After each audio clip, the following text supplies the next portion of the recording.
आज आपण बनवणार आहोत चविष्ट अशी बटाटा सुकी भाजी। त्यासाठी लागणारे साहित्य: उकडलेले बटाटे, तेल, जिरे, कांदा, खोबरं, लसूण आणि लाल तिखट मिक्सरमध्ये करून त्याची चटणी करून घ्यायची, हळद, धने पावडर, कोथिंबीर, पावभाजी मसाला आणि मीठ। पहिल्यांदा आपण कढईमध्ये तेल तापवत ठेवले, त्यानंतर त्यात जिरे टाकले, नंतर त्यात बारीक चिरलेला कांदा टाकला। कांदा व्यवस्थित परतल्यानंतर त्यात आपण जी खोबरं, लसूण आणि लाल तिखटची चटणी केली होती ती टाकून व्यवस्थित तेलात फ्राय करून घेतली। त्यामुळे भाजीला खूप छान चव येते। चटणी व्यवस्थित कांद्यामध्ये मिक्स झाल्यावर त्यात हळद आणि धने पावडर घातली आणि आपण घेतलेल्या कोथिंबीरमधली थोडी कोथिंबीर आपण ह्या स्टेपला तेलामध्ये टाकली। नीट मिक्स केल्यानंतर त्यामध्ये उकडलेल्या बटाट्याचे काप टाकले आणि मिक्स करून घेतले।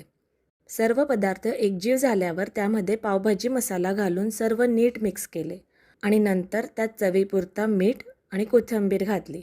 व्यवस्थित मिक्स करून घेतले आणि तयार आहे आपली चविष्ट बटाटा सुकी भाजी।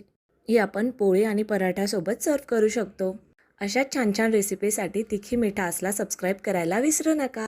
थँक्यू।